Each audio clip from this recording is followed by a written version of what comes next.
Assalamualaikum warahmatullahi wabarakatuh. My name is Norema M. Sulaiman and our topic together with Rahima Sulaiman and Monaila Saptura is all about the trial, retraction, and execution. Luis Tavel de Andrade, the first lieutenant of the artillery who began the defense of Rizal by emphasizing the fact that it could not avoid being prejudiced by the prevalent opinion regarding the right course. So, si Luis Tavel de Andrade, ang unang tinente ng artilyera na nagtanggol kay Rizal at nagbigay diin na hindi maiiwasan ni Rizal na madamay sa mga laganap na opinyon hinggil sa tuwid na landas. So, si Luis, yung tumulong kay Rizal na tiniente na ipagtanggol siya at ito ay tinanong niya si Rizal kung may kinalaman ba siya sa mga lumalaganap na mga pangyayari.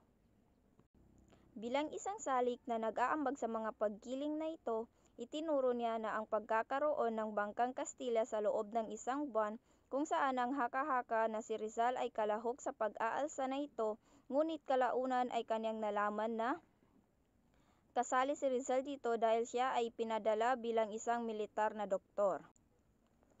He also cited a law, an annex to the Penal Code, which included a Rule number 52.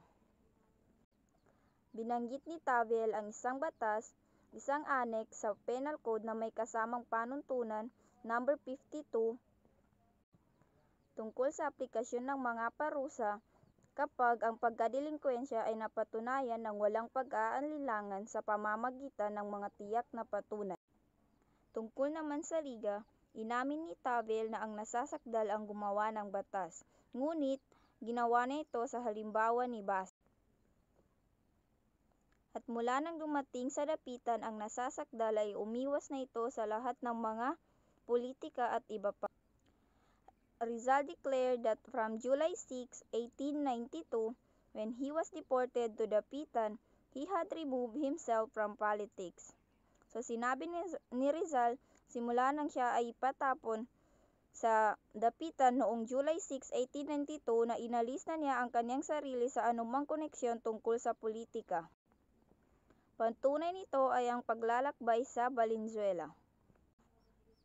Nung nasa Dapitan si Rizal, ay hindi nila ito makuhanan ng patunay na siya ay kasali sa pag-aalsa. Sinabi rin ni Rizal na kung gusto niyang tumakas ay maaari na itong gawin dahil siya ay maraming bangka na maaari nang sakyan upang siya ay makatakas sa kanila. Tungkol sa Liga, sinabi ni Rizal na hindi ito naging aktibo ng ilang sandali matapos itong maitatag at ang mga layunin nito na hindi kanais na. At ang paglikha ng isa pang lipunan, ang Katipunan ay nagpapatunay na ang dalawang organisasyon ay hindi magkasundo dahil magkaiba ang kanilang mga layunin. The chairman ordered that the sala be vacated and that the council proceed with the deliberations.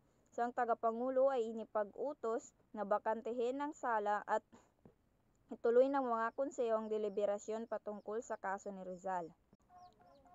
Lieutenant Colonel Jose Togores Arjona accused Dr. Jose Rizal Mercado E. Alonzo of the crimes of rebellion, sedition, and illegal association on the 26th of December 1896. So, si Lieutenant Colonel Arjona ay inakusahan si Jose Rizal noong ika-26 ng Disyembre ng kasong rebelyon, sedisyon at iligal na samahan. Sa bisa ng mga kapangyarihan nito, idinikta ng mga konseho ang mga pangungusap na dapat nahatulan ng kamatayan si Jose Rizal. At kung sakaling siya ay mapatawad, ay mahatulan lamang siya ng habang buhay na pagkakakulong habang buhay at babayaran ang kabayarang 100,000 para sa kanyang mga tagapagmana ayon sa artikulong. Captain General Camilo Garcia Polavieja convened the Council of the Authorities, approved the sentence of the Council of War fixing the date of the execution on the 13th of December at 7 o'clock in the morning. So si Captain Polavieja ay pinatawag ang konseho ng otoridad. Wala ni isang membro ng sanggunian ang humatol kahit na si Arsobispo Nozaleda ay hindi humingi ng pagpapalit ng hatol maliban sa konseho ng otoridad. Inaprubahan rin ni Kapitan Polavieja ang hatol ng Konseho ng Digmaan kung saan natakda ang petsa ng pagbitay, 30 ng Disyembre at 7 ng umaga. Noong araw rin yun, dumating si Doña Teodora sa Malacañang na may dalang pardon for petition pero hindi siya pinapasok. The Retraction. Ang pagbawi. Kahit hindi bumawi si Rizal, dapat pa rin nating bigyan ng pinakamahalagang pagpapahalaga si Rizal bilang ating bayani dahil sa kanyang mga nagawa sa ating bansa noong mga panahon na tayo sinasakop ng mga Kastila. Father Miguel Sadera and Luis Viza entered the cell of Jose Rizal. So, ang dalawang padre na ito ang pumasok sa selda ni Rizal. At sa mga sandaling iyon, hindi na nakapagpahinga pa si Rizal dahil binomba siya ng mga tao tungkol sa doktrinang Kristiyano. Pinili ng mga arsobispo ang mga Jesuita, hindi ang mga Dominiko upang hikayatin si Rizal na bawiin or pagsalitain ng mga salita na magiging laban sa kanya sa paghatol sa kanya ng kamatayan. Father Villaclara and Balaguer only remain old professors. So, nung tinanong ni Rizal ang dalawang padre kung sino ang mga natitirang professor nung kanyang kapanahunan, ang kanilang isinagot ay sina Padre Villaclara at Balaguer lamang ang natitira dito. Father Rosel.